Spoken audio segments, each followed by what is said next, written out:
and I had to eat a lot of stuff. So, excuse me, it's me unapologetically seeing the video started over. But yeah, I had to eat a lot of things. It was times where in the past, like where she would call me, and I won't say times. I remember one time where she had called me in the past, and she had asked because she bought some money in that particular time. I was like, yeah, I need my money back. Cause imagine I'm a motherfucking single parent, and not only was I a single parent, but like, should I had a person that was addicted to drugs attached to me? So like, I needed my money back. Like, I needed my money back. So even during this time where I didn't have Dante in my life, like, she called and she said she needed some money. I didn't even ask what for. I can't even remember the amount. I don't think it was like a whole bunch, but she was like, I'm gonna give it to you when I get paid.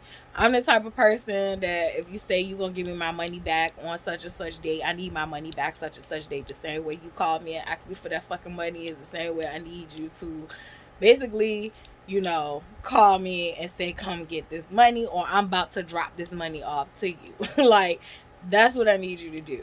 And that didn't happen. And so I'm like the type of person, like, I'm gonna sit back and watch your ass. I'm gonna see how you gonna handle things. And payday went by that she said she got paid, no call, no show.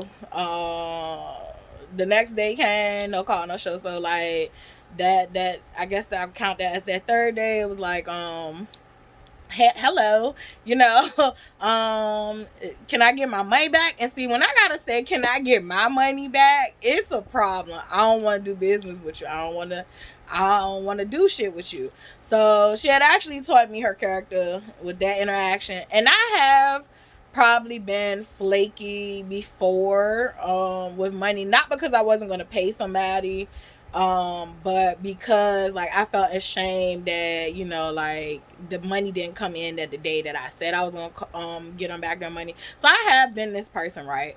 And so I do give people grace in situations, but that was a hint to her character. So I didn't just write her off, but it was a hint to her character. And I have done this before, but I know for me, it was more of a situation like I was avoidant because, oh, the money didn't come through on that day. And I learned from that situation to just always communicate. If the money ain't come in on that day, hey, you know I said I was going to pay you back on this day, but I don't have it. I'll give it to you on such and such day, and we could try again. And so communication is key. So I learned with her, you know, in the past, it was just so many situations. Like I said, my mom had been telling me to kind of like, you know, like, you need to nip some shit in the bud because I know you, and, you know, like, nothing good is going to come out of this. So I was just like, nah, that's my sister, you know, like, that's my niece. I'm gonna rock with it. So there was a situation that came up. This was after the fact her mom had passed, where my sister was facing eviction. And it's funny because we lived in the same apartment complex, and I had ended up leaving because I had got evicted, but I had found me another place, and moved to Churchill. She had ended up like moving, and she was getting evicted and she didn't want to tell anybody, but ironically, like, my dad had hit the lottery. However, I was not fucking speaking to my dad. Just couldn't do it, wouldn't do it, vowed not to do it. However, like, my dad just basically, and like when I say he had hit the lottery, like, he had hit the lottery for like a decent amount. Like, he won a decent amount of money off a $5 scratch ticket. So he basically had called my older sister up there when he did, I guess, and told her, and she heard retelling of the stories that basically she wasn't going to accept any money because he was going to give her some money. And she was like, she wasn't going to accept any money unless all of us got some money. And so that's her retelling of it. But then because I wasn't talking to him, he was saying that well, nobody going to get no money unless I started talking to him, which is very practical. because I mean that's like not practical, but that's typical of him. Like it's his narcissistic way of controlling people with money, things, mind control, all that shit. And I was like, this nigga could take his money and kiss my ass. And like even my mom was like, girl, that nigga owe you this money. Like she didn't say that nigga, but she was like, this man owe you that money. Over all those years of fucking you, oh, like you better go get your money. And like my mom, she's like, she's a Taurus, she loves money, and material things. Like I don't give two shits. I'm a Pisces, and like it's principle money all day long. And I'm like, fuck him, fuck his money. I don't care. And you know, like everybody just basically had to kind of talk me into like going to get the money. And I was like, one of my biggest things was like, I didn't want to get the money because I felt like if I don't fuck with you, I don't want to take your money.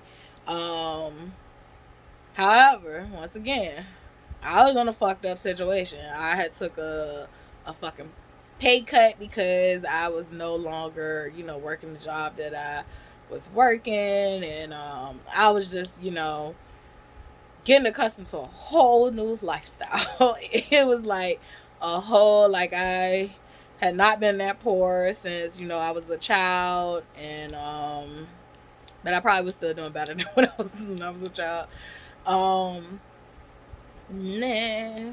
I don't know, I guess so. But basically I could have used the money, and it was like basically cutting my nose off to spite my face type of deal. Like, and it was put to me like, girl, you better take that fucking money, and you still don't let him control you. And so when it was put to me like that, it was like, yeah, all right, like I do need this money, let me go get the money, fuck him. However, because I feel like I took the money, I still did fall into the trap of feeling obligated to have a relationship with him. So that's why I have like a disdain for money and being manipulated with money. Like now it's just to the point where like I just can't do it. I can't sell my soul. Like I just can't. I don't want to. It's not worth it.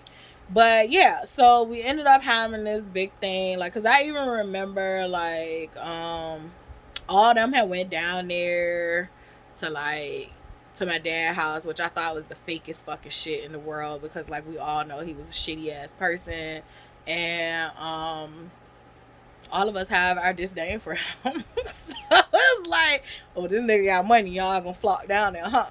And so yeah, like my brother had brought his younger kids and everything, like, and so my dad had basically promised to give us all, I can't even remember the amount. Was it three? I don't remember whether it was 3,000 or 5, but he was giving each kid the same amount. And my sister, like I said, was getting evicted, so she really could use the money. And he also promised that he was going to give my sister that passed away, he was going to give her daughter her share. And so nobody, none of the siblings talked about basically like what they were gonna do with their money. Like I already knew what I was gonna do with my money because I needed to catch up on bills. Bills was kicking my ass, so I know what I was gonna do with my money. I was waiting on like settlement for my car accident, all that stuff. So like I just was trying my best. And so I was like, you know, I didn't need to talk about what the fuck I was gonna do because I just need to pay bills. My oldest sister didn't talk about what she was gonna do. My oldest brother didn't talk about what he was gonna do. My second oldest brother, he did mention that he was gonna buy a car. Cause he asked me could I put the car in my name, and that's a no go for me. Like I can't put cars in nobody's name. I mean I can't put nobody's car in my name. And the only reason I fucking did it with Dante is because we lived in the same fucking household. But had we not lived in the same household, and I never put a car in my name that was not paid for. Like I'm not co-signing for no car that's not paid for. The only person I could do that for is my mama or my brother on my mom's side. Those are the only two people. And I would say, like, I could probably, not probably, I could trust my oldest sister on my daddy's side. She's fairly great with bill paying. But it's not too many other people I'm gonna do that for. And so I was just like, no, I can't do that.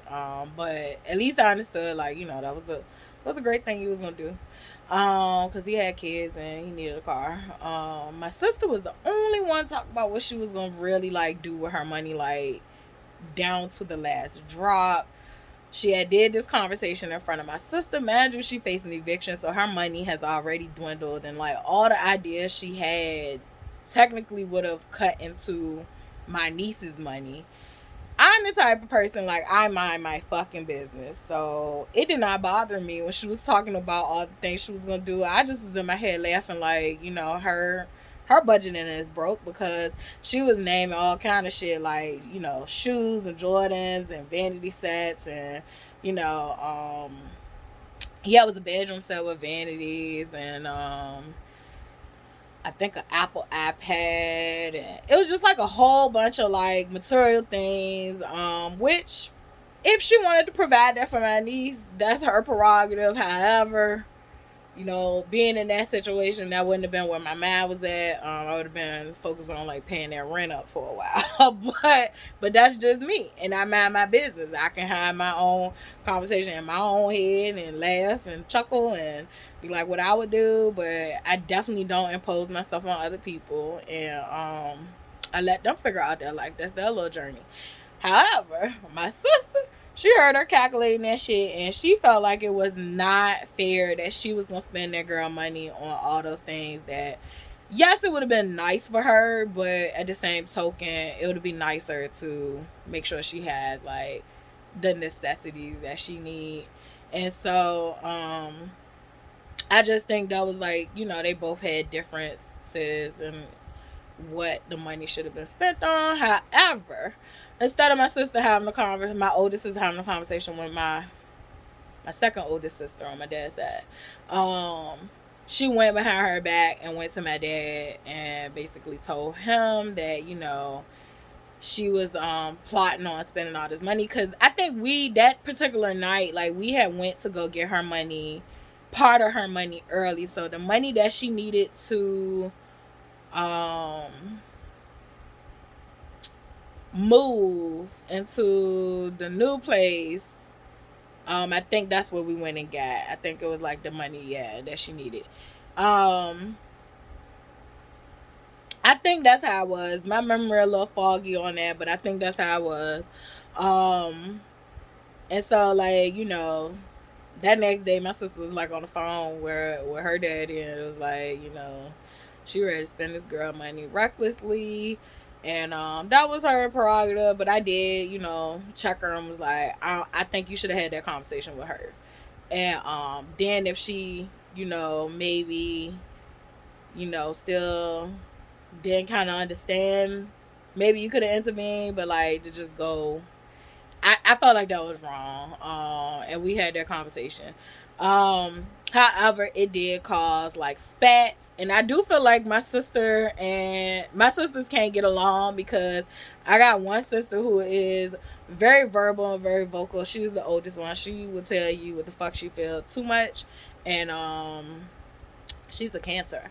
And then I have this Gemini sister who I don't really feel like there's no emotions there, period. And I think it's just self-interest, self-gain, and that's that. And so when the vocal sister does call the sister out on her bullshit, like, she tends to shut down and don't want to deal with her. And I guess create a villain story in her head. However, this particular time, she had the right to create a villain story about her, because that was kind of fucked up to me. However, my sister was trying to look out for the best interest of the child. And that's that. So my dad ended up basically saying that he wasn't going to give her share. He was going to put the share in a trust for the little girl. And so that she could have her money when she get older and spend it the way she wants to. which still isn't like a bad idea. However, it did cut into her funds or what the fuck she was gonna do with it. So, and I do laugh now. So, moving along, that caused a rift between those two. I'm stuck in the middle. And I try not to mix what she got going on over here with what she got going over here. So definitely was one of those people I did not run and tell this one's business to that one, knowing that they was mad and beefing. However, well, it's not a however yet. So my sister, is faring along. I typically don't hear from her unless she want or need something.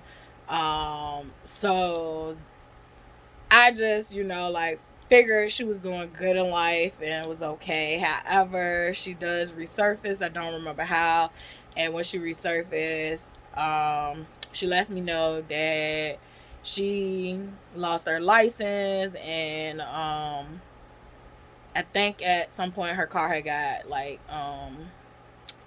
her car had needed to get fixed, and basically she couldn't afford to pay for it, so they basically after a while they take possession of your car. So she was just going through a whole bunch of stuff, so I was giving her a ride to court. I also will say this, when I was taking her to court one time, I felt like she thought I was gonna pay for her court fees and shit. I can't say that she did. She never asked, but it felt like that's what the fuck she wanted me there for. And then one time I know she asked me to come with her to DMV so that she could get her car registered. But however, you ain't have your license, so I was trying to figure out how she was gonna get her car registered, but I don't know how that worked. And and I'm just I was thinking in my head, you can catch the bus to DMV and do all that shit on your own. So once again, I thought, she was trying to put me in a position where I would put the car in my name. I don't know. So because I didn't know and I felt like it was some motor, so I fall back. But I can't prove that. That was just my feelings. So yeah, it was that situation. So I think at this time, she was catching Ubers and Lyfts to work, and she worked very far out. And I think she was carpooling. So she was carpooling with someone that worked at her job, and she was talking about how, I know when she moved, she had a car, so she could make sure that my niece went to the same school she went to throughout her whole elementary thing. And she definitely, once she lost her car, she still wanted to make sure that she stayed in school instead of putting her at the school that my daughter went to, which was right there. And I used to drive from Church Hill to Southside to make sure my daughter still went to her same school. So I get it. But baby, if I ain't have a car, her ass would have went right to the little ratchet school across the way, because you gotta do what you gotta do. And but however, I do get when you like a certain school, you do want to maintain that. So I understood that, and I was like, you know what, I think she was doing something where the girl was getting to school, but then I don't remember if I volunteered or she asked. And I said I would take, my niece to school. I was already taking Charlotte to school in Southside, and I was already taking Dante's daughter to school in Southside. Well, she went to school on another end of Southside, and which, yeah, I think she was going to Bouchard, and then my daughter was on another end of Southside. So, and then my niece was on a upper end of Southside. So it was just I'm taking all these kids. But anyway, so when we made the agreement that I was going to start taking my niece to school to help her out, and I was just basically letting her know, you don't got to pay me. And I definitely started this shit off like this. I was like, you don't got to pay me. She my niece too. And she fucking insisted. She was like, nah, I would have to pay somebody else if they were doing it, and all that stuff. So I finally was like, okay, that's cool. I was like, however, if there's ever a time where you can't pay me, and I think she like agreed to pay me like $25 a week.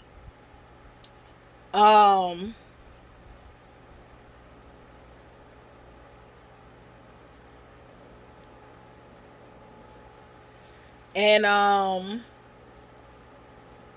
remember like her basically saying, okay, like I was like, if you ever can't pay me, just tell me. So the first week went by, she paid me the $25. It was cool. The second week went bad. I'm looking forward to this $25 because it's a bump in gas, right? Like it's a bump in gas. It's not like, I'm not coming all the way from Churchill. Even though I'm already coming to Southside anyway, it's still a ways from where my daughter was getting dropped off. So I was just like, I would accept it because you insisted. But had she not insisted, and had she not told me she was gonna pay me, I would have not had a fucking issue whatsoever. I tell you, I would not have cared. Because I was taking somebody else's child, which I looked at her as my child, and I still do.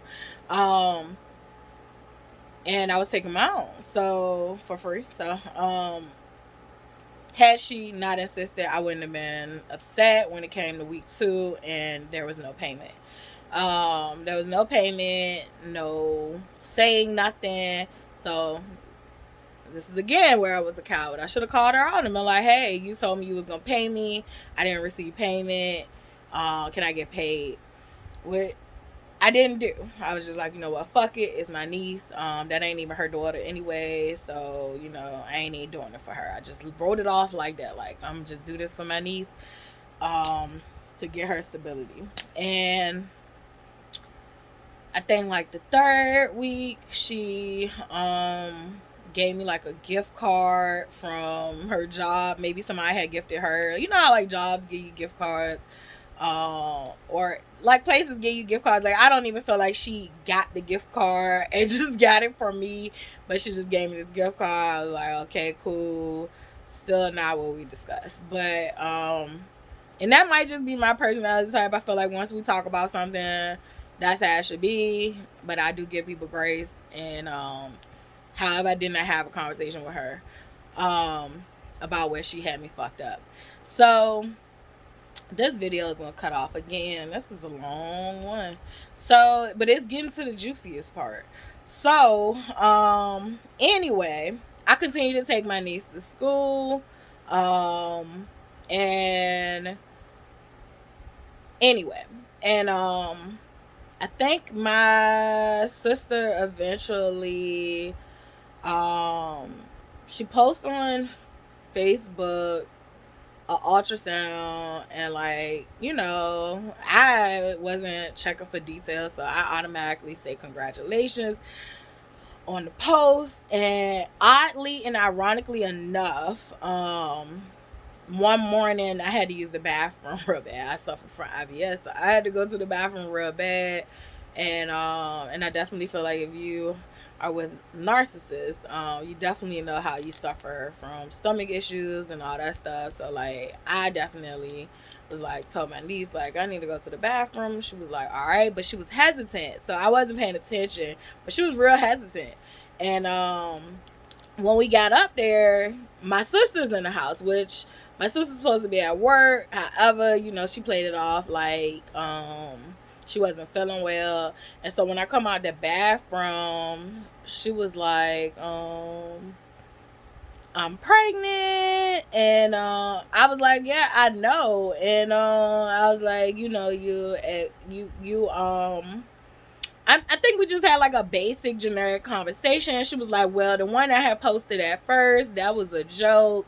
Mind you, I don't be on social, like at that time, like I wasn't on social media a whole lot. So like I would see stuff and maybe I'll comment on it, but I don't necessarily might see your response or whatever. So she was just like, that one was a joke. However, I ended up, the joke was on me because I ended up, you know, going to the doctor. I wasn't feeling well and I found out I was pregnant.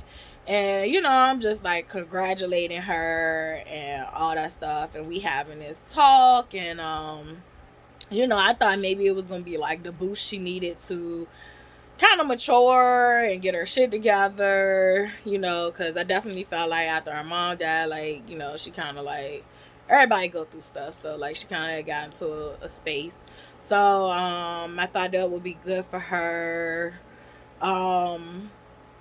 So that's when she thought she had her claws in me.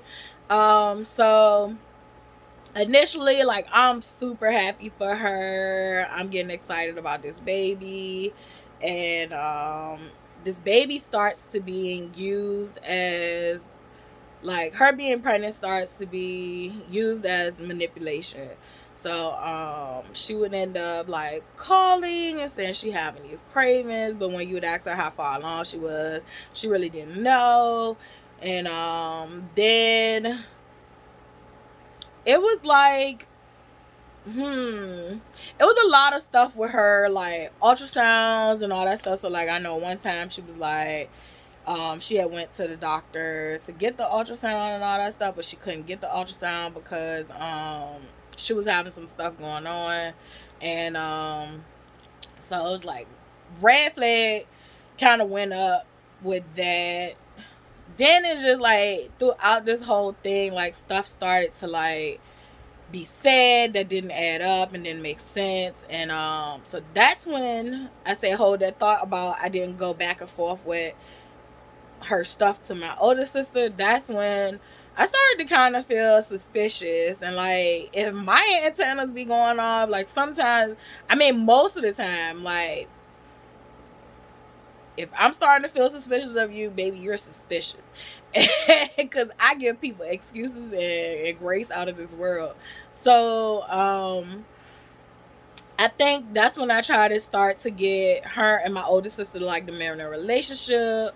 And you know, like, because I just felt like if she was pregnant, she needed the support and all that stuff. So my older sister, I think one day we go to Corral, and she basically